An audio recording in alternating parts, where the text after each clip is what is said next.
বাজানোটা তো উত্তম। আর ঘন্টাও কোনটা সব থেকে উত্তম? ঘন্টার মধ্যে যেটা গরুড় ঘন্টি সেটা হলো অতি উত্তম। যেই ঘন্টার উপরে গরুড় রয়েছেন, মানে গরুড়ের চিহ্ন রয়েছে, সেটা অতি উত্তম।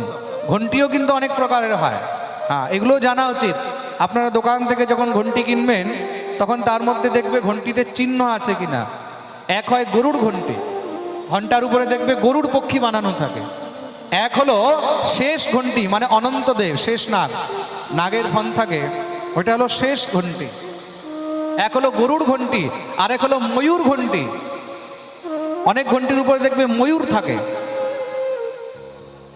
ভগবত পূজার মধ্যে এই তিন প্রকারেরই ঘন্টির উপযোগ করা উচিত।